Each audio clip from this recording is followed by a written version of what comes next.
Hoje é falar sobre o programa terapêutico e do programa terapêutico falar sobre aba. Normalmente nos cursos a gente fala sobre, começa a explicar sobre tríplice contingência, esquema de reforçamento e depois a gente vai para entender os programas e hoje eu vou fazer o contrário aqui com vocês. Vamos lá para esse programa que vai estar disponível lá no meu site, que é o programa de imitar movimentos de membros superiores com o uso de um espelho. Tudo isso aqui foi feito com base de uma avaliação. Então, por exemplo, a criança ela não tem um repertório de imitação bem desenvolvido, então é importante, não marcou nada, então é muito importante que a gente desenvolva. Um programa terapêutico que vai ser aplicado com uma criança, ele é com base numa habilidade que você queira ensinar para essa criança, né? Uma habilidade básica, enfim. Então, você vai desenvolver, por exemplo, a habilidade de imitação, que é uma habilidade básica, uma habilidade que a criança tem que desenvolver. E aí, esse programa, ele tem que ter um objetivo. Qual é o objetivo desse programa? Por que você está fazendo esse programa? Onde você quer chegar com esse programa? Então, esse programa de imitação, que eu vou colocar lá no site para vocês, o objetivo dele é imitar, no caso, eu esqueci de colocar do espelho aqui, mas imitar movimentos de membros superiores com o uso de um espelho, quando solicitado ao aluno que faça uma imitação de movimentos. Eu tenho que arrumar aqui de objetivo a longo prazo. Eu vou até arrumar antes de colocar no site, porque tem um errinho aqui, que ele tá pés e pernas, mas são braços. Aí tem os objetivos, que são os objetivos a curto prazo. E os objetivos a curto prazo quais são? A criança fazer 2 ações é o primeiro objetivo. O segundo objetivo é que a criança faça 5 ações. O terceiro objetivo, 10 ações. E o quarto objetivo, 10 ações e prontamente outras ações também. E aí vem a questão, né, no programa. Ele tem que descrever o procedimento que tem que fazer em cada objetivo. Então, nesse programinha, vocês vão achar. Eu vou mostrar aqui pra vocês, mostrar até o errinho que eu tenho que até corrigir antes de colocar no site. Cadê aqui? Aqui, ó. Os objetivos a curto prazo, os procedimentos. Então, aqui no primeiro objetivo a curto prazo, tem toda a descrição de como tem que estar, qual é o estímulo, né? O que tem que fazer logo em seguida. Aí o segundo objetivo, o terceiro objetivo, todos estão descritos, inclusive os estímulos. O esquema de reforçamento, né? Aqui é outra coisa que eu tenho que arrumar. Isso aqui não é reforçamento, isso aqui é esquema de ajuda. Vou até arrumar agora. Deixa eu colocar aqui, já arrumar, marcar os errinhos aqui. Que eu fiz, tava arrumando agora isso aí. Níveis de ajuda. Níveis de ajuda e... a outra questão é movimentos de... braços, membros superiores. Pronto, corrigi os 2 errinhos que estavam aqui. Bom que a gente vai revisando junto antes de mandar para vocês. Vou até revisar tudo depois. Então, aqui, as questões da ajuda, né? Os níveis de ajuda. O posicionamento que tem que ficar. Então, lateralmente a criança, atrás da criança, aqui tá o espelho. Toda a forma que tem que ser feita tem que estar visível. Pode ser por descrição, figura. Aí segue esquema de reforçamento. Como é que vai ser o esquema de reforçamento conforme os objetivos? Quais são os reforçadores que vai ser usado? O ciclo, né? Então, assim, cada tentativa ou tentativas, né? Porque a gente vai mudando o esquema de reforçamento. Então, tá aqui. A cada uma tentativa, 2 tentativas, enfim, vai ter o reforço, né, de maior magnitude e não dá demanda para a criança, deixar a criança, aí volta novamente para fazer a tentativa.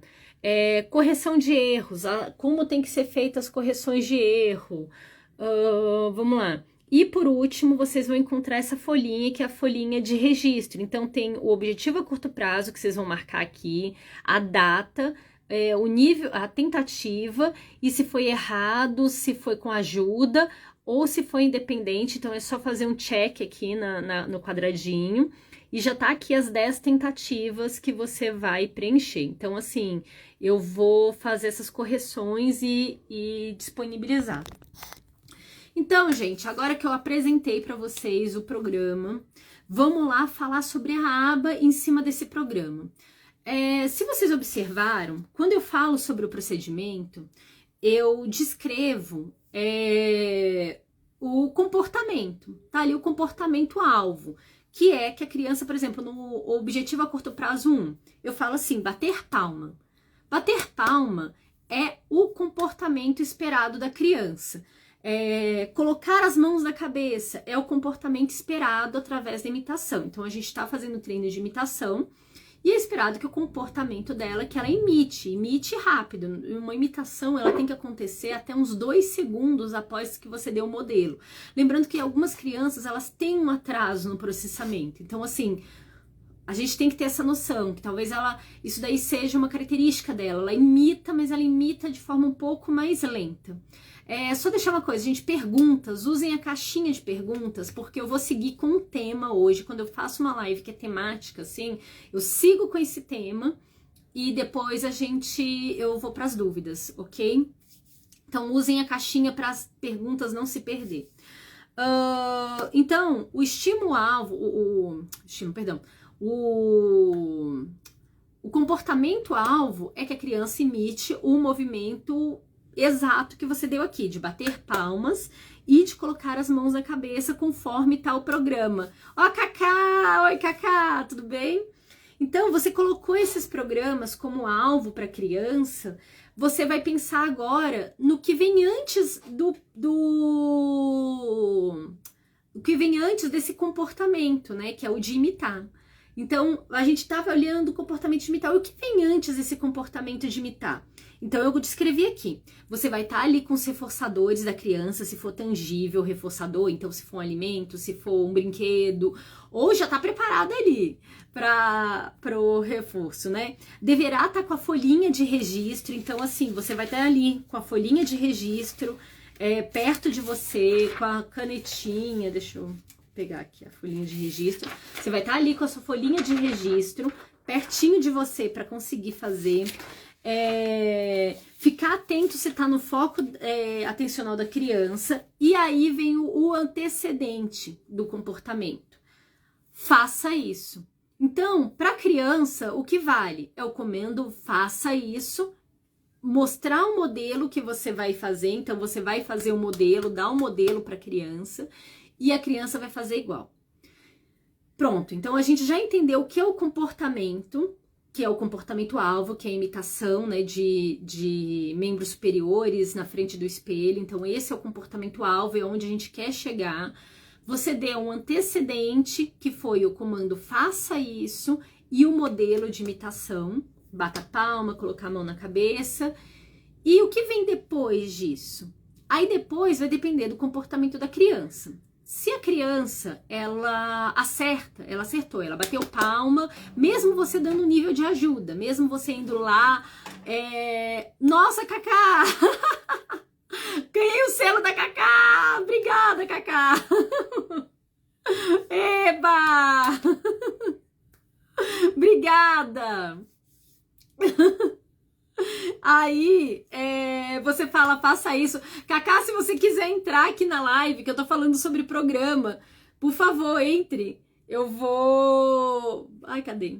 Vou colocar aqui. Aí, se você quiser entrar e tudo, que eu sei que você tem o sua logística. Aí você coloca a questão do comportamento, né? O comportamento, após o comportamento, você reforçou o comportamento se ela fez certinho, mesmo com nível de ajuda, mesmo dando mão sobre mão, sabe? Totalmente fazendo a sombra da criança, você vai reforçar. E digamos, por exemplo, a criança já começou a fazer de forma independente, mas em algum momento ela erra em algumas tentativas. E aí, dormi e acordei com sua live, é ótimo. E aí, você vai dar a técnica de correção de erros que tá no programa. Então, vamos lá, gente, vamos recapitular agora, que esse daí é a parte mais importante. Normalmente, a gente aprende antes a tríplice contingência para depois ver um programa terapêutico. Eu tô fazendo o contrário com vocês aqui. Eu tô mostrando um programa e com isso a gente vai falar sobre a tríplice contingência. O comportamento da criança, que é o que é esperado, que a criança, na frente, você estando de frente no espelho para a criança, ou atrás dela, ou lateralmente, você vai dar um modelo para a criança, e você vai falar, faça isso, ou faça igual, enfim, você vai escolher, dá um modelo para a criança do comportamento que ela tem que fazer. Ela vai fazer o comportamento, dependendo, ela vai precisar de um nível de ajuda, e você vai ou reforçar ou corrigir. Então, basicamente, é isso que vai acontecer. O comportamento da criança é o comportamento, né? Enfim, é a resposta da criança que é o que a gente está esperando. O antecedente disso é o comando faça isso e o modelo. E a consequência é corrigir se a criança errar, ou reforçar o comportamento que foi correto. Ok, a gente aprendeu agora de forma prática sobre a tríplice contingência, né? Sobre esse esquema que é a base na aba. Reforçar, quando a gente está falando sobre reforçamento, a gente está falando sobre aumentar a frequência de um comportamento. Para a gente aumentar a frequência de um comportamento, nós precisamos usar coisas que precisamos estar no interesse da criança, né? Aquilo dali precisa ser interessante de alguma forma para a criança. A gente precisa ir pareando coisas que é interessante para a criança com atividade. Então, às vezes, a gente vai ter que procurar reforços que não são intrínsecos ali da atividade. Então, a gente vai dar um parabéns, se a criança é sensível a um reforço social, a gente vai dar uma comidinha, a gente, enfim, nós vamos ter que ir na busca desses reforçadores, né? Um reforçador é reforçador simplesmente porque, meu filho gosta tanto do Ben 10, se eu der um Ben 10 para ele, ele vai querer fazer uma atividade. Não, talvez não. Reforçador só é reforçador se está aumentando a frequência de um comportamento. Então, muitos pais falam, o reforçador não está dando certo. Se o reforçador não está dando certo, é porque não é reforçador. Reforçador só é reforçador se está aumentando a frequência de comportamento. A mesma coisa com a questão da punição, né? Que é a redução da frequência de comportamento. Então, punição na aba é redução na frequência de um comportamento, que pode ser com inserção de um estímulo ou retirada de um estímulo. É uma questão matemática. Então, gente, a parte central na aba, vocês aprenderam aqui. Então, eu vou chegar aqui para vocês e falar agora sobre a questão, falei sobre os objetivos, falei sobre toda a questão do procedimento, os níveis de ajuda, né? Uma coisa que fica muito na dúvida dos pais, que eu vejo que é muito frequente, que a gente acha que a gente tem que sempre estar na frente da criança. E nem sempre estar na frente da criança é uma coisa interessante, dependendo do exercício. Por exemplo, se eu tô fazendo um exercício de imitação na frente do espelho, se eu estiver na frente da minha criança, ela não vai ver o espelho. Não faz sentido eu estar na frente dela. Eu tenho que estar lateralmente ou atrás da criança, se ela está conseguindo enxergar esse movimento. Então, assim, a gente tem que usar o bom senso. Um programa, por exemplo, de performance visual, onde ela ficar olhando pra gente vai ser um estímulo a mais e isso pode ser aversivo, não é bom a gente ficar na frente dela. Então tem que ter um bom senso para saber o que é reforçado, o se é interessante a gente estar na frente, na lateral, enfim, isso vai depender do programa. Ok. Então, falando sobre esse posicionamento que vocês vão encontrar no programinha, e é só olhar. E vem para o esquema de reforçamento. Gente, no início, a gente tem que reforçar cada tentativa com a criança. É a vida, a gente tem que ficar lá reforçando muitas vezes, né? Quando a criança ela tem baixo repertório, a cada tentativa a gente reforça. Aí, a gente pode depois modificar para um esquema entre magnitudes dos reforçadores. Eu gosto de usar essa técnica, apesar de eu não ter visto em curso nenhum isso, gente. Isso eu não vi em nenhum curso. Mas isso dá muito certo com Aquiles. Eu sei que é muito é empírico isso que eu tô falando, né? Eu uso magnitudes diferentes de reforçador. Então, no início, até eu fazer a transição de começar a tirar um reforçador e fazer assim, a cada 3 tentativas, 5 tentativas, eu vou usando um reforçador de menor magnitude a cada uma tentativa e um reforçador de maior magnitude com ele a cada 5 tentativas, por exemplo. E aí eu vou esvanecendo esse de menor magnitude e vou aumentando o outro.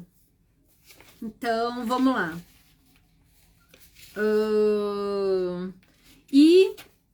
A questão... Então, é muito importante a gente começar a esvanecer esse esquema de reforçamento. Por quê?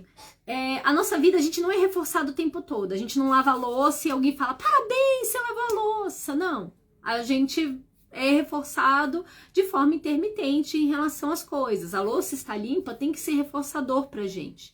Então, é muito importante que o que a gente esteja fazendo seja reforçador. Da mesma forma, a gente trabalha o mês inteiro, a gente só vai receber lá o salário no fim do mês. Uma comissão, um serviço, a gente ganha quando consegue trabalhar um pouco mais, quando consegue desenvolver mais, ou faz uma venda grande para quem é comerciante. Então, tem essa questão.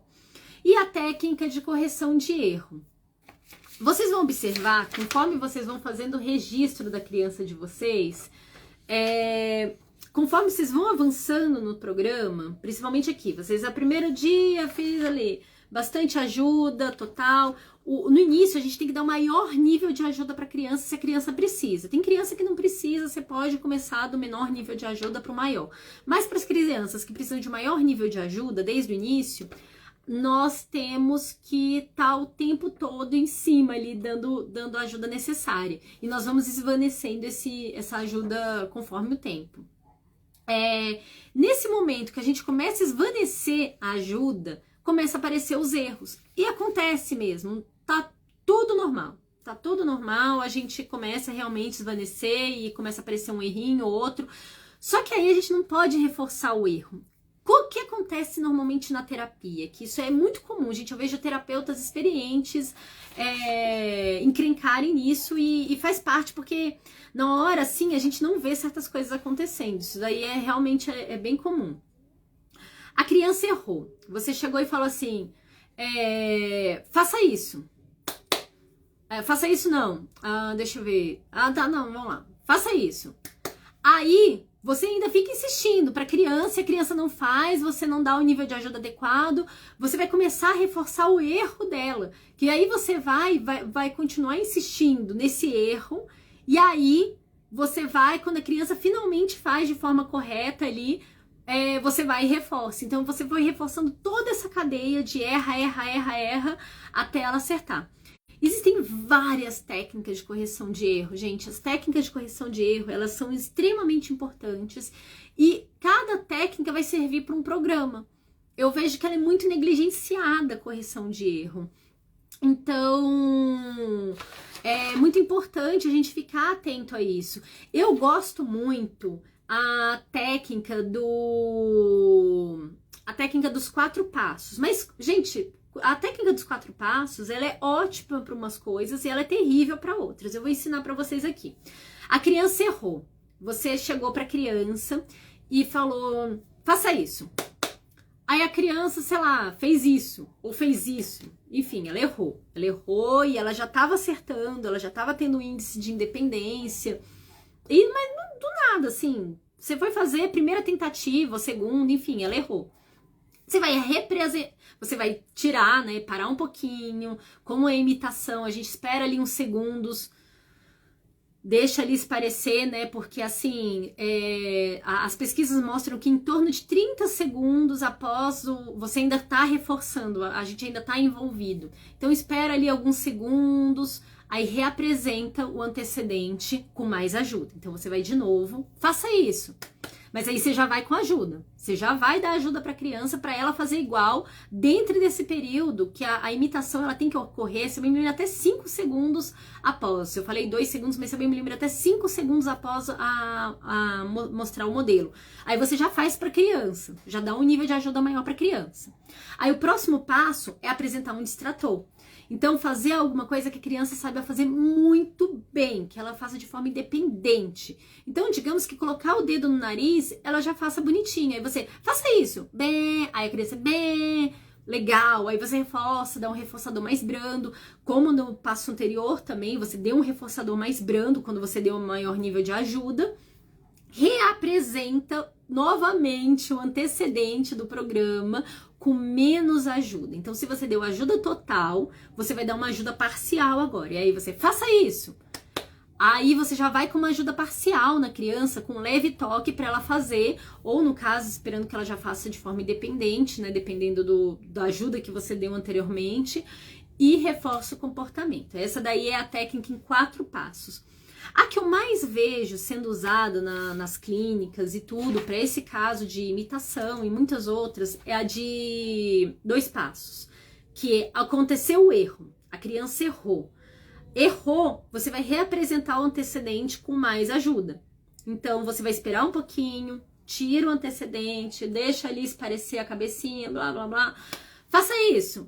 Aí a gente já entra com mais ajuda, reapresentando, e depois você reapresenta novamente o antecedente com menos ajuda.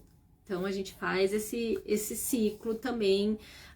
E tem mais outros. Eu tenho uma live só sobre correção de erros que eu fiz recentemente. Então, eu recomendo que vocês assistam, que eu não vou falar todos aqui. Então, tá. Vamos lá revisar. O que foi falado aqui, porque eu vi que muita gente entrou e podem estar perdidos. Qual foi minha proposta nessa live? Eu desenvolvi um programa fictício para uma criança aqui, ó. Esse aqui é o VibMap dela. Aqui, ó. E a gente vê que a imitação dela tem bem baixinha. Aqui é o eixo de imitação, não tem nada marcado, zerado aqui no VibMap. Então, essa criança a gente precisa trabalhar a imitação. Então, foi proposto um trabalho, foi verificado que a criança interage bem com o espelho, se reconhece no espelho. Então, a gente vai trabalhar membros superiores na frente do espelho. E nesse programa, eu descrevi aqui o programa, a habilidade, os objetivos a longo prazo, objetivo a curto prazo. Então, desenvolvi 4 objetivos a curto prazo, os procedimentos em cada objetivo. Então, tá bem descrito aqui. Deixa eu mostrar aqui pra vocês. Vai estar lá no meu site, gente. Só tem que fazer umas correções que eu achei uns errinhos. Então, vamos lá, ó. Imitar movimentos de membros superiores com uso de espelho. Então, tá aqui os objetivos, os procedimentos, né? E, enfim, né? Tem aqui o posicionamento, os níveis de ajuda. Então, você pode se posicionar dessas 2 formas, dependendo da criança. O esquema de reforçamento. O ciclo, né? Como tem que fazer. Então, tem aqui a tentativa, reforça e deixa a criança ser criança, né? Ficar livre um pouquinho, aí volta para tentativa. Eu fiz isso daqui porque vai depender do número de tentativas que você vai fazer para reforçar. Então, vai depender do esquema de reforçamento aqui. Correção de erros, eu coloquei a técnica de 2 passos, porque ela é mais rápida aqui. E eu não descrevi a parte de generalização e influência. Aqui a folhinha de registro, onde você vai colocar o objetivo a curto prazo que você está trabalhando, a data, o número da tentativa já está aqui descrito. Aí é só fazer um risquinho aqui, ó. Sim. E lembrando que no início a gente tem que dar um maior nível de suporte, é que você coloca observação, vai estar tudo lá. Então, é justamente isso daqui que eu estava mostrando para vocês. E aí, vamos olhar aqui, destrinchar o que foi falado para a gente fazer o resuminho da live. Gente, aqui, quando eu coloquei estímulo, eu vou até reescrever isso daqui. Deixa eu ver se eu vou reposicionar aqui para conseguir manipular para vocês aqui. Vamos lá. Eu acho que tá legal assim. Vamos lá. Gente, isso daqui é o quê? Esse daqui é o comportamento alvo. Vou colocar aqui em verde. Ou não. É aqui. Aqui, ó. Esse daqui é o comportamento, né?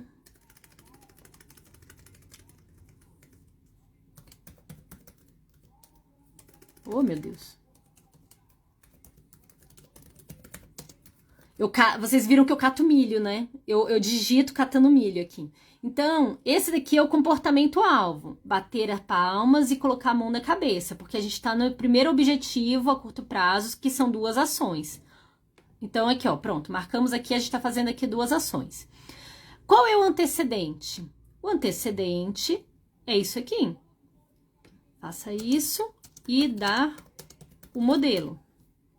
Esse daqui é o nosso antecedente. Então, vou colocar aqui em amarelinho. Antecedente. Então, esse daqui é o antecedente, esse aqui é o comportamento. E aqui, ó, é a consequência. Reforçará o comportamento. Então, reforçará o comportamento se a criança acertar. Se ela errar, então você vai fazer ou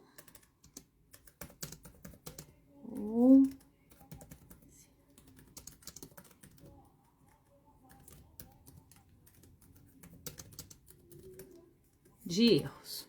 Então é isso, gente, ó. Esse daqui é o comportamento. Esse daqui é o nosso antecedente e esse daqui é a nossa consequência, que você vai reforçar o comportamento ou iniciar a correção de erro. Isso por quê? Deixa eu mostrar aqui pra vocês. Esse daqui é o livrinho do Aquiles, gente. Eu faço esse livrinho, entrego pras terapeutas. Aqui, ó, o livrinho do Aquiles. Mostrar pra vocês. Tá ficando bem fofinho.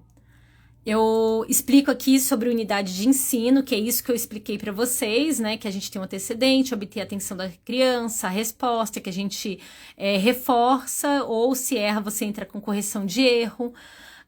Aí eu chego explicando para ela sobre símbolos fonéticos e tudo. Tá ficando uma gracinha esse livrinho.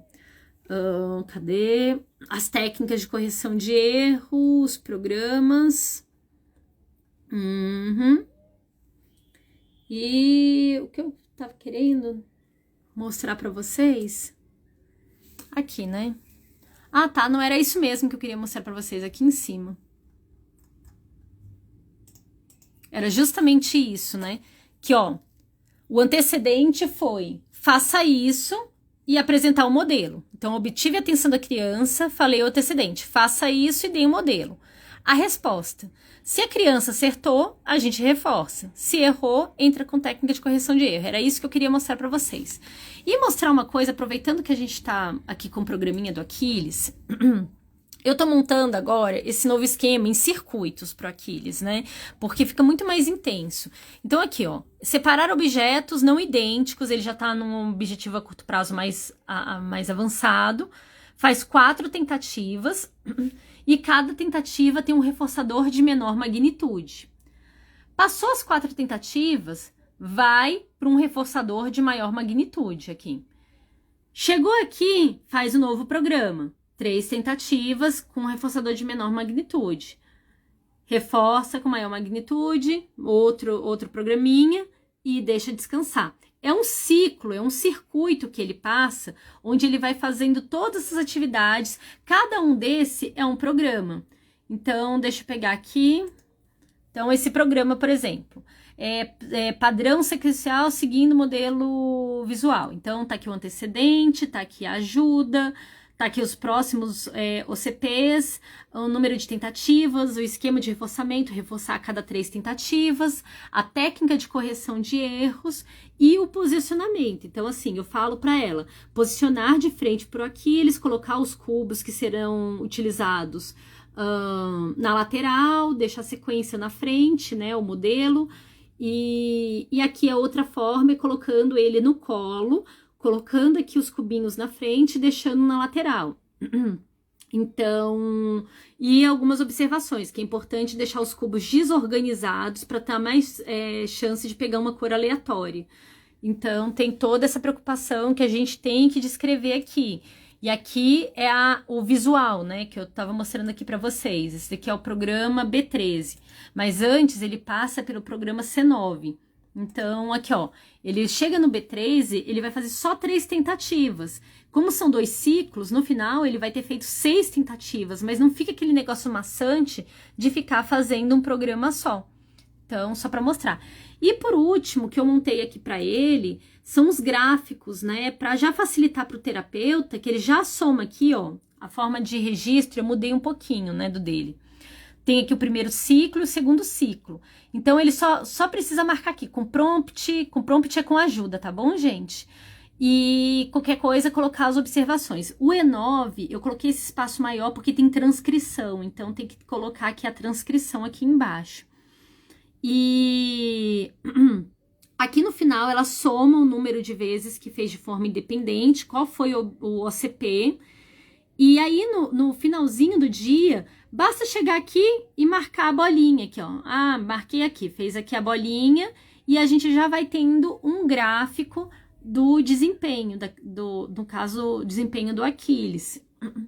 E eu tenho feito, a gente já fez um livrinho,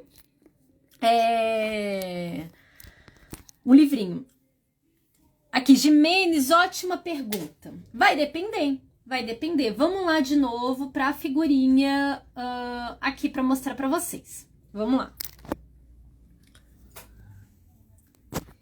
Aqui, ó. Isso daqui, vamos lá. Vou fazer uma linha para ficar mais didático. Aqui. E mais uma linha aqui. Tá. O que tá aqui é o antecedente. Então, aqui é o antecedente. Você vai chegar aqui para a criança e vai falar, faça isso e dar um modelo. A resposta é o comportamento-alvo, é o comportamento. Pode ser, a resposta ela pode ser errada ou ela pode ser certa. Você desenhou lá. O que é bater palmas? Você falou assim, o que é bater palmas com imitação? Você deu um modelo que é assim, é esperado que a criança faça isso. Se você fizesse assim, palmas acima da cabeça, a criança tinha que fazer palmas acima da cabeça. Mas, digamos, você fez assim, você descreveu que o antecedente é faça isso e palmas em cima da cabeça, você fazendo assim, faça isso. E a criança faz isso, a resposta, ela tá errada. Ela tá errada porque você definiu que a resposta certa seria palmas em cima da cabeça. E aí, a consequência vai depender dessa resposta. Se a criança bateu palma bonitinho acima da cabeça, você vai reforçar o comportamento. Aí, logo em seguida, isso daqui você vai registrar a atividade, preparar para uma nova tentativa e encerrar a atividade. Se a criança errar, você vai ter que usar uma técnica de correção de erro.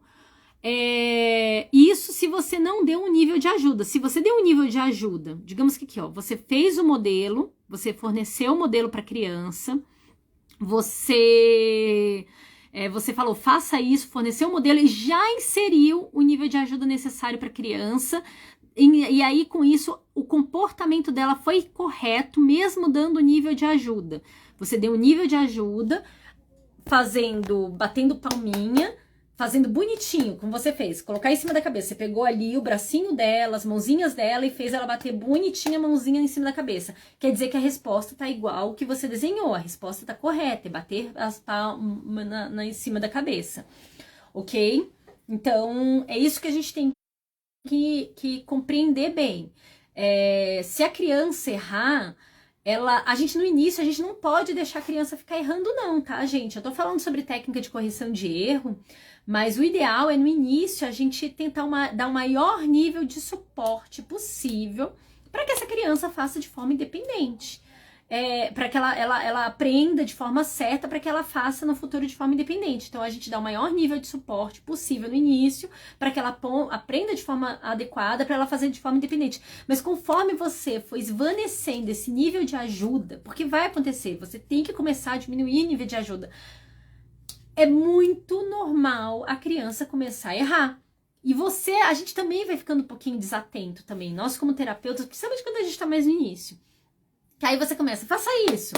Aí no início você tá dando nível de ajuda, aí você vê que a criança começa a fazer sozinha, aí você começa a diminuir o nível de ajuda para uma ajuda parcial, aí a criança começa a fazer de forma independente. Ela faz ali 3 tentativas de forma independente, de repente vem um erro. Principalmente quando a criança tem dispraxia, gente. Quando a criança tem dispraxia motora, você fala, da onde veio esse erro aqui no meio? ali na terceira tentativa ela tá fazendo errado, como assim? Acontece, ela tem dispraxia. Então, aí nesse momento você entra com a técnica de correção de erro para não reforçar o erro, para a gente reforçar o comportamento adequado. Eu acho que falei tudo, né? Deixa eu ir para as dúvidas aqui. Quando a criança, aqui a Ana, quando a criança não faz o contato visual e se dispersa, como fazer para ela saber que deve imitar? Eu amo essa pergunta, eu amo. Eu adoro quando as pessoas fazem essas perguntas na live. Infelizmente eu não consigo aqui fixar. Por quê? É muito importante essa avaliação aqui da criança de repertório, né? É muito, muito, muito importante a gente avaliar o repertório da criança para fazer um programa terapêutico. Se a criança, muitas, vamos lá para o seguinte. Pode não ser o caso da sua criança, mas isso daí é uma base no autismo. Indivíduos no espectro autista, e eu não sou diferente disso porque eu sou autista também, nós temos uma falha nesse rastreio visual, esse mapeamento de um cenário. Então, a pessoa é um cenário, né? Tudo isso aqui é um cenário. A gente enxerga, a gente vê toda essa questão, a pessoa tá ali se comportando e a gente tem falha porque a gente acaba fixando, a gente olha muito para um pequeno, para um detalhe e a gente não faz esse rastreio geral. E com isso, a gente não consegue imitar muito bem. Isso daí é uma das hipóteses, né? A gente acaba não conseguindo imitar muito bem. Então, se você faz uma avaliação da criança, uma criança que, por exemplo, digamos que isso aqui é uma avaliação de uma criança de 3 anos, e você olha a performance visual dela, baixinha desse jeito, que performance visual, gente, é o beabá da vida também. Você vê que isso daqui, a performance visual tá baixa, implica na imitação tá baixa. Então, vai ser necessário, muitas vezes, fazer um mais programas de performance visual. A performance visual, ela não é simples e tem que ser, é uma falha, muitas vezes que eu vejo no IPEIs que eu recebo, de que falta desenvolver essa questão da performance visual. Eles pegam um autista com grande repertório de comunicação. Passa pelo VibMap, é a coisa mais linda, né? Só vê aquela questão social, que é mais deficitária. Muitas vezes até a questão do social, quando você pega crianças que têm excessos comportamentais e são autistas, gente, aí fica mais complicado, porque às vezes ela pontua bonitinho ali no VBMap, porque o VBMap não consegue ser sensível a essa criança, mas ela precisa de um trabalho muito pontual. E essa criança, muitas vezes, ela performa visual mal. Mas ela não performa visual mal no sentido de parear cores, de parear figuras. Ela performa mal de conseguir fazer esse rastreio visual desse cenário, do rosto da pessoa, das expressões da pessoa de forma adequada. Então, é muito importante ter essa noção, né? Que como é importante a gente treinar nossos pequenos para esse rastreio, para saber quando uma pessoa está estranhando, né? Aquele olhar mais de estranhar um excesso comportamental, ou quando a pessoa começa a fugir um pouquinho, olhar para o canto, enfim, a gente tem que ensinar isso para as nossas crianças, que a pessoa tá de saco cheio de você tá ali falando. Eu, por exemplo, eu tenho baixíssimo senso em relação a isso, e olha que eu sou uma autista que sou bem desenvolvida. E às vezes eu continuo falando, sem parar quando o meu dentro do meu assunto restrito, né? Então é isso. Eu gosto muito dessa pergunta por conta disso. Eu acho que tem que ser trabalhado em todos os níveis. É uma coisa, performance visual, essa performance auditiva também. ela tem que ser treinada com autistas, eu acho que em todos os níveis. Porque, por exemplo, gente, eu falho muito nessa performance auditiva. Se eu tô fazendo alguma coisa, o mundo fica mudo pra mim. Fica mudo. E isso é perigoso. Isso é ruim num ambiente de trabalho, é ruim em casa, né? Porque, por exemplo, para a segurança do Aquiles também, eu tenho que estar atento, eu tenho que estar ouvindo. Então, é um trabalho que tem que ser feito constante, independente, eu acho que do nível, assim. Então, enfim, muitas vezes a criança não imita bem porque ela performa mal visualmente. Então, vamos trabalhar, quem sabe, não sei como foi a avaliação da sua pequena, mas vamos trabalhar ali um pouco mais de performance visual, vamos estudar mais sobre essa questão da performance visual. No meu site tem bastante material de performance visual, porque eu tive que trabalhar muito, muito, muito com Aquiles, começando com um estímulo só e aumentando os estímulos aos poucos. Então, fique ligado nisso. Gente, eu acho que eu falei tudo que eu tinha que falar. Mais dúvidas. Parabéns, você domina muito bem a aba. Sonho de nós pais. Acho complexos os termos, por isso minha dificuldade. Ai, mas é difícil. Eu não gosto desses. Eu acho que assim. A gente precisa traduzir um pouco a aba, porque ela tem muitos termos complexos. Eu não fico amarrada muito nisso, sabe? Nesses termos complexos. E olha que Ixi, eu ouvi um plim. Será que minha bateria reduziu? Não sei, eu ouvi um plim aqui no fone. Tô me acostumando com esse fone novo. Eu não gosto de ficar ligada a termo muito complexo. Eu gosto de trazer para uma linguagem mais simples, mais palpável. E eu gosto de trazer de muitas outras áreas também, que eu acho muito importante trazer a linguagem de outras áreas também junto. Porque, por exemplo, quando a gente vai estudar sobre níveis de ajuda, os níveis de ajuda eles são muito secos, né? Quando a gente vai olhar ali, normalmente graficamente, tem algumas clínicas que usam lá, que usam ajuda parcial, enfim, ajuda gestual total, ajuda gestual parcial, ajuda visual, enfim, tem clínica que usa toda essa parte mais esmiuçada. Isso é muito difícil de registrar. Na hora que você está registrando, sentando com a criança para registrar, isso é um trabalho hercúleo. Assim, os dados que você coleta de ter tudo isso é ótimo quando você vai enxergar tudo isso daí. Aí a gente começa a minimizar demais para conseguir trabalhar isso daí. E aí vem essa questão, né, de você trazer de outras áreas esses conhecimentos, por exemplo, da área da fono.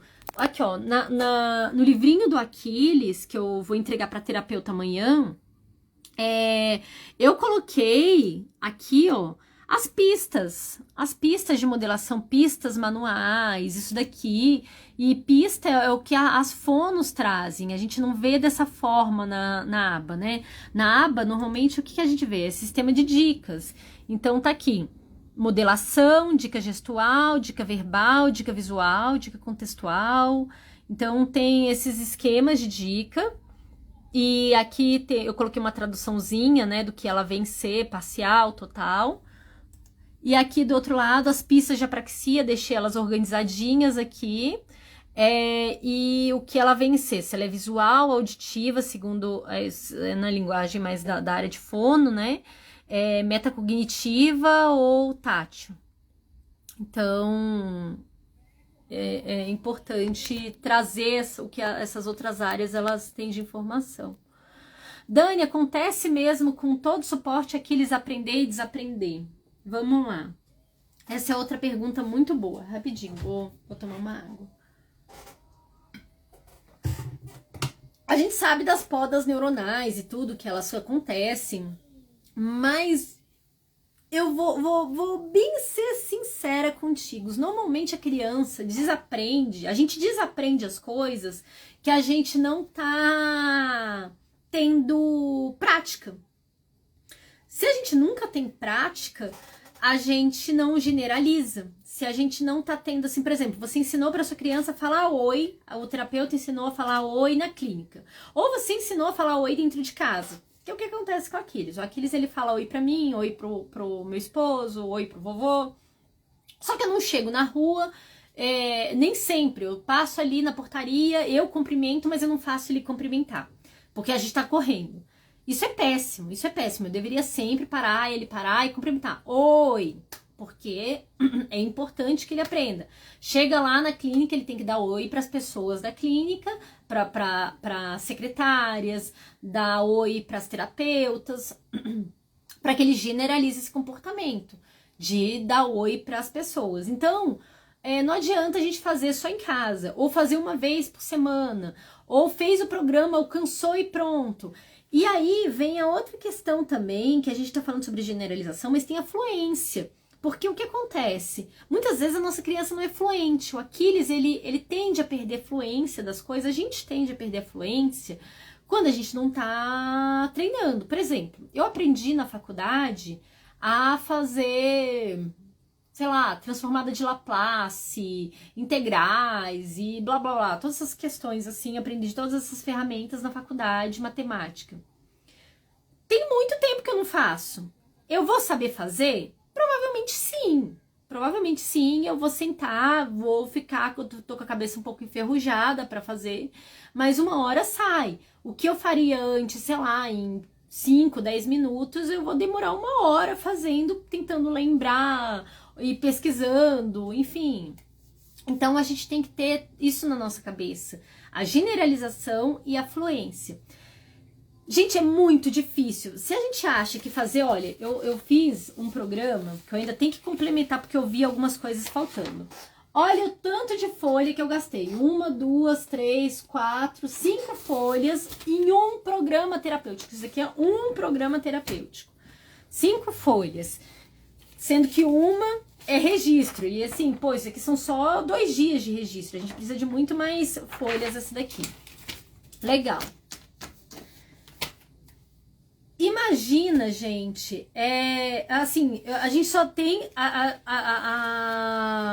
isso daqui tem que ser muito, muito, muito mais. Aí você vê aqui a questão da generalização. A questão da generalização e da fluência eu não desenvolvi. Se eu fosse desenvolver o programa de generalização e fluência, eu acho que ia dobrar não, mas pelo menos assim, ia ter mais umas 2, 3 páginas para desenvolver essa questão da generalização e da fluência. Então, isso é muito comum, não se planejar a generalização e a fluência, que é uma coisa muito triste. É muito triste. Normalmente, o que acontece? Os terapeutas chegam para os pais e falam, olha, a gente ensinou isso, agora vocês fazem em casa. Não, tem que planejar. Tem que instruir os pais como é que eles vão fazer esse processo de generalização e da fluência e da generalização. Manutenção. Então, tem os programas que a gente tem que fazer de tempo em tempo uma manutenção de um programa. Um programa-alvo. Então, normalmente são aqueles programas que dentro dele tá inserindo muito conteúdo. Então, assim, você não vai pegar a imitação e fazer todos os programas de imitação. O Ables, ele é muito interessante em relação a isso, porque fica bem evidente quais são esses programas-chave para você voltar ali e ficar fazendo essa manutenção de forma consistente. Porque, por exemplo, ele chega com... ele é dividido em imitação, a criança imitar membros superiores, a criança imitar membros inferiores, a criança imitar na frente do espelho, aí fala de forma genérica na frente do espelho, esse programa daqui já foi bem voltado, membros superiores na frente de um espelho. Mas eles falam de forma mais genérica isso, e depois ele vai para integração de programas. Então, o que ele faz? É misturado, membros superiores, membros inferiores, imitação facial, ele faz isso daí. Então, isso daí ajuda muito na manutenção. Na hora que você chega, você desenvolveu ali membros superiores, inferiores, paralelamente, vai ali para frente do espelho, também faz um programa e faz esse que é já tudo misturadão. Aí, de tempo em tempo, você volta para esse para ficar fazendo a manutenção, que você vai fazer um movimento de cada e tá tudo ok. Então, isso é muito importante planejar. Acredito que foi regressivo porque percebemos com 1 ano e meio uma mudança da noite para o dia, mas teve hipotonia e muitas comorbidades. A Ana aqui, que eu respondi a pergunta. Então, na pandemia, houve esse medo de fazer as terapias e ser internado, como ocorreu várias vezes antes da pandemia. Ai, gente, a pandemia foi terrível. Aí retardou o diagnóstico, mas começar até o iPhone. Eu queria que fizesse aba, porque nesse 1 ano e meio li muito sobre terapias, mas realmente tu és muito didática e prática, tudo que eu vi. Ai, que legal. Meu sobrinho também parece aprender e desaprender. Mas no fundo, acho que desaprende, acho que mudam os interesses, tem isso também. Porque tem que ser dinâmico, tem que ser interessante para a criança. Gente, tem uma hora que a terapia ela se torna muito maçante para a criança. Se for feito o tempo todo naquele modelinho, sentar no chão, faça isso, não pode ser assim, tem que ser dinâmico, tem que deixar a criança, principalmente crianças que têm muita necessidade de movimento, você se movimentar com a criança ali. Meu filho tem 3 anos, está começando a interação de fala, mas parece que boca e língua não obedecem. O que fazer? Ele faz fone de mais terapias. Já fez. Como foi essa avaliação da boca? Como foi a avaliação da fono? Porque tem que ver essa variação, se a língua não tá acompanhando, às vezes vai ter que fazer mais exercício de praxis. Mário, eles estão te orientando, porque assim, exercício de praxis, gente, não é uma coisa que você... Praxis é esses exercícios do rosto, por exemplo, ficar fazendo esse exercício, sabe? Então é muito importante, rapidinho. É muito importante que a gente fique atenta às crianças.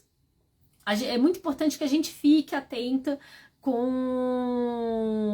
essa questão dos terapeutas passarem boas instruções pra gente fazer em casa e repetir. Eu brinco com o Aquiles o tempo todo e a gente faz brincando, nem meço esse tipo de coisa. Eu tô ali brincando com ele na cama, fazendo cosquinha. E o Aquiles, que ele precisa ficar fazendo esse movimento de colocar a língua para trás dos dentes, e a gente eu ajudo ele a fazer, e aí eu faço cosquinha, numa brincadeira mesmo, sem medição, sem eu ficar registrando, mas é para fazer várias vezes ao dia, é muito importante. Mais perguntas? Bom dia, Dani. Quanto reforçar aumenta as estereotipias da criança? O reforçador do meu filho é uma bola, mas ele sempre utiliza de forma estereotipada. A questão essa estereotipia faz mal pra criança? Gente, eu não me incomodo com estereotipia. Assim, eu vou ser bem sincera, eu não... Porque eu tenho estereotipia. Eu normalmente não me incomodo. Mas, assim, depende. O Aquiles, por exemplo, eu tive que dar uma orientação pros terapeutas, no sentido, quando ele vai pra clínica escola, que o Aquiles, ele tem mania de pegar um objeto assim, mais longo, fino, e ficar balançando. E ficar balançando. Tem uma hora que, entre aspas, ele se desorganiza de tanto balançar. Isso é bom pra ele? Até um certo tempo. Hoje em dia a gente mediu, a gente não pode passar de 5 minutos fazendo isso. Quando ele chega ali nos 10 minutos, ele já começa a ficar nervoso. Eu sei o que é isso. Eu sei porque eu passo por isso. Eu tenho algumas coisas, mas o meu por conta... É também relacionado a esse comportamento restrito e repetitivo também. Então, é a mesma coisa. Que eu tô com uma coisa e eu quero largar dela. Às vezes eu tô lendo alguma coisa, eu quero largar, mas eu não paro. E eu fico naquele negócio que aquilo dali tá me consumindo. Eu tô ali fazendo, mas eu continuo e me consome, mas eu preciso parar. Isso acontece muitas vezes, assim, eu tô fazendo uma coisa que já não tá me fazendo bem, mas eu prossigo ali nisso. E, gente, vai dando um desespero interno, parece que a gente tá preso nisso. E eu não sei dizer se é igual àqueles, não posso afirmar isso, é muito forte afirmar isso. Mas eu vejo pelas sensações dele que ele parece que tá na mesma situação, a sensação que eu tenho que é muito próxima da minha. Porque quando ele se livra disso, ele fica mais tranquilo. Mas aqueles 5 minutos que ele fez isso daí foi legal pra ele, foi tranquilo, ele não sentiu assim. Da mesma forma que um tempo que eu tava ali fazendo, lendo alguma coisa, tava legal, só que eu não posso passar disso que começa a me fazer mal. Então a gente tem que estar muito sensível a isso. O que eu vejo, gente, é que eu tava numa discussão com umas amigas, eu acho que eu cheguei a falar até ontem sobre isso. Que falta nos terapeutas, falta em nós pais, ler os nossos filhos. Ler, fazer essa leitura dessas expressões, essas pequenas expressões. Gente, assim, eu não sou eu não levanto a bandeira do Paul Ekman, eu não levanto a bandeira da Lisa Feldman, que são grandes nomes que falam sobre microexpressões. Eu recomendo vocês estudarem sobre eles. Tem canais, tem o Metaforando, que fala muito sobre a linha do Paul Ekman. Eu acho interessante aprender isso. A gente aprende muito, apesar de, assim, tá se desenvolvendo muitas questões na ciência em relação a isso. Ainda tem muito que se discutir, mas eu acho que a gente pode tirar boas lições disso daí. Não pra gente concluir o que a pessoa tá sentindo, não concluir que é felicidade essa expressão, essa expressão é de tristeza, não é nesse sentido. É pra gente entender que quando a criança ela começa fazer umas carinhas, umas pequenas expressões ali, às vezes é muito sutil essas expressões, mas é o suficiente para você já tomar uma atitude. Seja essa atitude mudar o que ela tá fazendo, sabe? Interagir com ela de outra forma, como também parar uma atividade e não dar mais demanda, sabe? E recuar. É muito importante a gente ter essa leitura dessas expressões. E se não está causando prejuízo, se essa bola está reforçando os comportamentos, ele está aprendendo de fato esses comportamentos, legal, é isso que importa, gente. Esse eu penso, por isso que eu não coloco, eu não julgo ninguém, porque eu uso também reforçadores alimentícios, eu não julgo quem usa eletrônico, eu não julgo ninguém em relação a nada disso, porque o importante é que a criança aprenda rápido. A gente só tem que ter cuidado para não estar causando outros prejuízos em relação. Se não está causando nenhum outro prejuízo, ótimo, a gente está ajudando a criança a se desenvolver, bacana. Então é isso que a gente tem que pensar. O problema é que ele sempre procura todos os objetos para rodar. Dani, meu filho está com suspeita, a Jaque, meu filho está com suspeita de apraxia, no entanto os profissionais não sabem lidar com a situação. Já mudei de fono para especialista prompt, mas dispõe de apenas um horário semanal. Você vai ter que passar por treino parental, não tem como. Uma vez por semana não se faz terapia de apraxia. Vamos lá aqui, a sociedade americana que define essa questão da apraxia, eu tenho o texto dela aqui. Vamos pegar aqui. Ela explica bem aqui no iniciozinho. Aqui, a Sociedade Americana de Linguagem, ela fala justamente sobre a questão. Qual é a base a base efetiva, né, de um treino de apraxia, de uma intervenção para apraxia? Sequenciamento de fonemas, prática repetitiva, intensidade do tratamento, seleção de emissão-alvo e pistas multissensoriais e feedback. Gente, assim, eu ganhei mais algum selo, que legal! Eu vou olhar aqui de quem eu ganhei para agradecer. Daniela Casado, muito obrigada pelo selo. Obrigada. Então, gente, a apraxia tem que ter essa base. Se não tá tendo, não tá fazendo intervenção. Não tem como fazer intervenção de apraxia com tão pouco. Peça esse tempo para treino parental, para você aprender como é que você tem que manipular no rostinho sem ser aversivo. Ela vai ter que te dar uma aula para que você faça em casa. É isso, não tem outro caminho. Vamos lá. O meu fica balançando o rosto na frente do rosto, acontece a mesma coisa. Meu filho faz muito flap hands, muito. Tô ficando ansiosa com isso.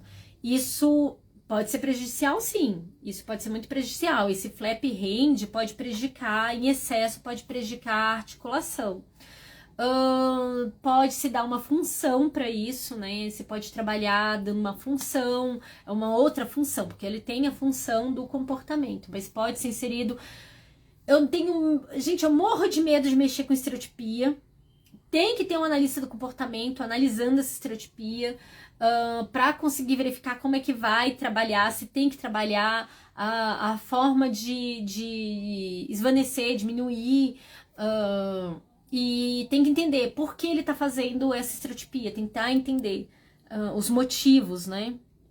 Ou seja, autista com. Aqui a Jaque. Ou seja, autista com baixíssimo repertório, suspeita de apraxia, alguma indicação que eu possa aprender a como trabalhar essa parte específica da fono?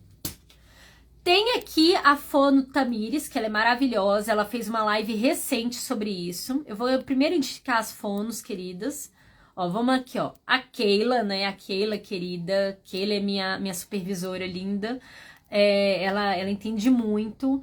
Aqui, a Tamires, aqui.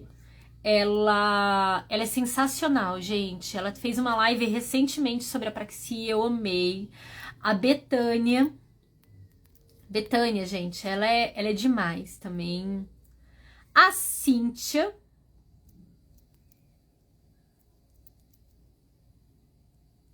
Eu tenho certeza que eu tô esquecendo de gente. Tenho certeza que eu tô esquecendo de pessoas sobre isso.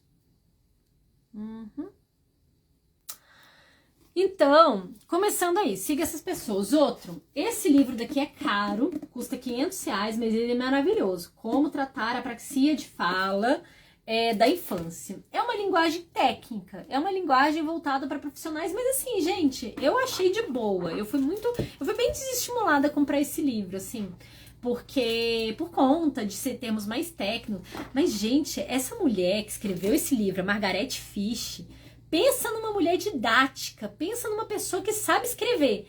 Porque e quem traduziu também traduziu muito bem traduzido. Eu achei muito assim, lógico, tem algumas adaptações nas tabelas que a gente fica, podia ter adaptado melhor para o português e tudo.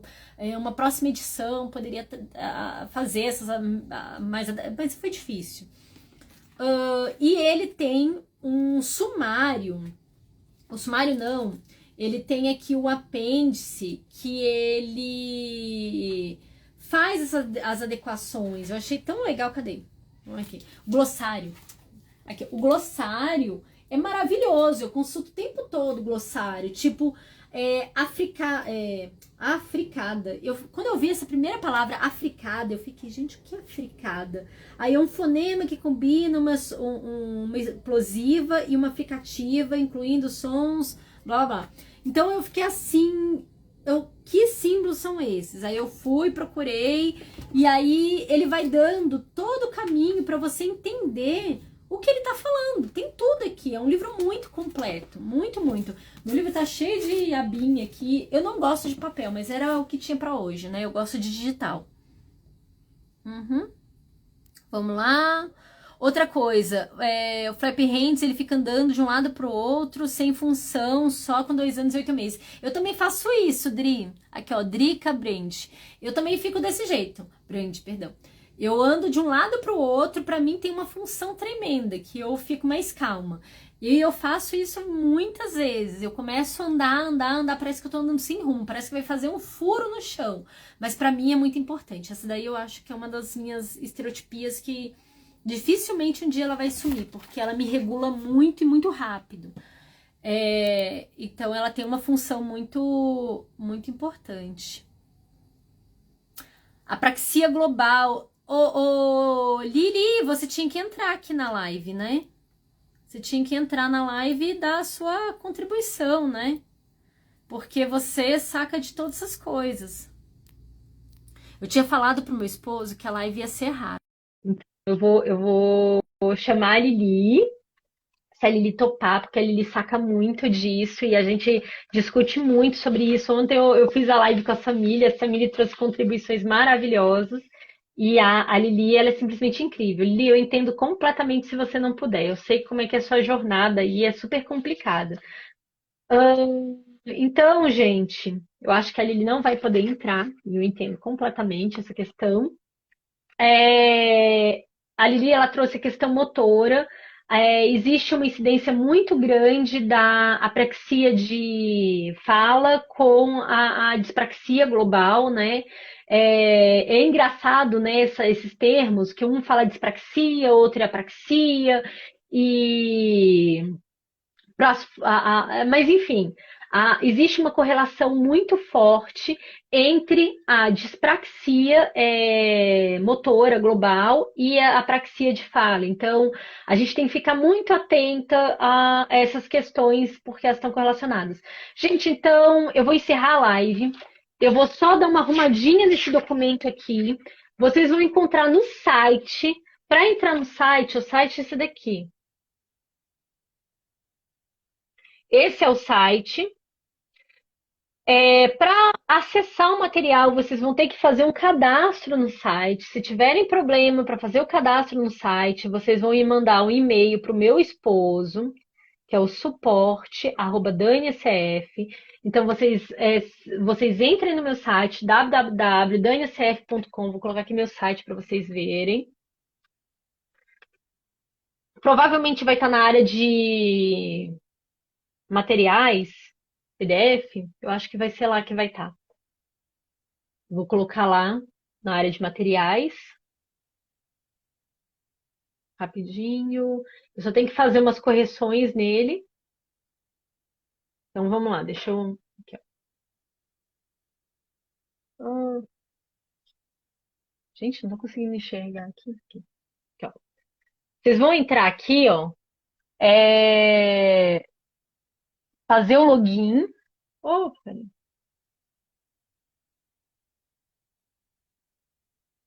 Aqui, ó. DNCF. Vocês vão fazer o login. Fazendo o login, vocês vão ter acesso ao curso gratuito. Ó, o curso gratuito já tem tudo isso, gente. Olha aqui o tanto de coisa que tem no curso gratuito. Ahn, Vamos lá, vamos lá. E vocês vão vir aqui em materiais gratuitos.